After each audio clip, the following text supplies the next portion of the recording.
जैसा कि हम लोग हमेशा से ही महाभारत के संजय की चर्चा करते रहे हैं, जिन्हें महाभारत युद्ध का सजीव वर्णन धृतराष्ट्र को सुनाने के लिए विशेष दिव्य दृष्टि मिली थी।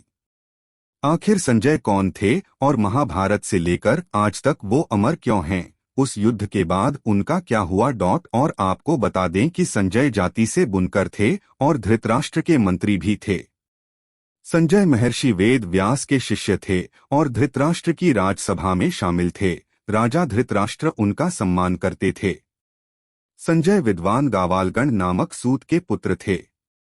हमारे पौराणिक ग्रंथ और महाभारत की कहानियां बताती हैं कि संजय बेहद विनम्र और धार्मिक स्वभाव के थे।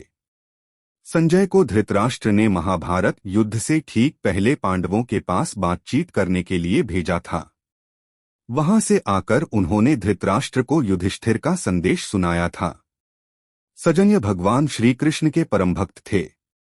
बेशक वो धृतराष्ट्र के मंत्री थे, लेकिन इसके बाद भी पांडवों के प्रति सहानुभूति रखते थे। वह भी धृतराष्ट्र और उनके पुत्रों को अधर्म से रोकने के लिए कड़े से कड़े वचन कहने में हिचकिचाते नहीं थे।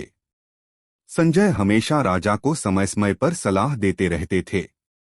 जब पांडव जुआ में हारकर 13 साल के लिए वनवास में गए तो संजय ने धृतराष्ट्र को चेतावनी दी थी कि हे राजन, कुरुवंशा समूल नाश तो पक्का है, लेकिन साथ में निर्दोष प्रजा भी बेवजह मारी जाएगी। हालांकि धृतराष्ट्र उनकी स्पष्टवादिता पर अक्सर क्रोधित भी हो जाते थे, लेकिन जब ये पक्का हो गया कि युद्ध को टाला नहीं जा सकता, तब महर्षि वेदव्यास ने संजय को दिव्य दृष्टि प्रदान की थी ताकि वो युद्ध क्षेत्र की सारी बातों को महल में बैठकर ही देख लें और उसका हाल धृतराष्ट्र को सुनाएं। इसके बाद संजय ने नेत्रहीन धृतराष्ट्र को महाभारत युद्ध का हर अंश सुनाया, और ये भी कहा जा सकता है कि वह हमारे देश के सबसे पहले कमेंटेटर भी थे।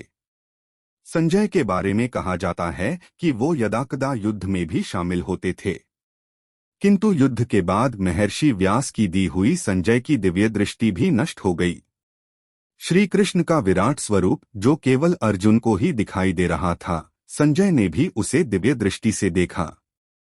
संजय को दिव्य दृष्टि मिलने का कोई वैज्ञानिक आधार महाभारत या बाद के ग्रंथों में नहीं मिलता। इसे महर्षि वेदव्यास का चमत्कार ही माना जाता है। गीता पर कालांतर में लिखी गई कई कहानियों में इस विषय पर कोई ठोस समाधान नहीं दिए गए। महाभारत का युद्ध खत्म होने के करीब था। कौरवों की ओर से ज्यादातर बड़े योद्धा मारे जा चुके थे और युद्ध के 18वें दिन कौरवों की सेना का फिर बुरा हाल हुआ। पांडव सेना के आक्रमण से वो एक बार में ही खत्म हो गई। जब दुर्योधन ने देखा कि उनकी सहायता करने वाला कोई नहीं रहा तो वह दैपायन के सरोवर में छिप गया। तब भीम ने आकर दुर्योधन को ललकारा और भीम और दुर्योधन में गदा युद्ध हुआ, जिसमें दुर्योधन आखिर मारा गया और इसके साथ ही 18वें दिन महाभारत के युद्ध का भी अंत हो गया, जिसके साथ ही संजय की दिव्य दृष्टि भी खत्म हो गई। महाभारत युद्ध के बाद कई सालों तक संजय युधिष्ठिर के राज्य में रहे और इसके बाद वो धृतराष्ट्र, गांधारी और कुंती के साथ संन्यास लेकर जंगल को चले गए। पौराणिक ग्रंथ कहते हैं कि संजय धृतराष्ट्र की मृत्यु के बाद हिमालय चले गए।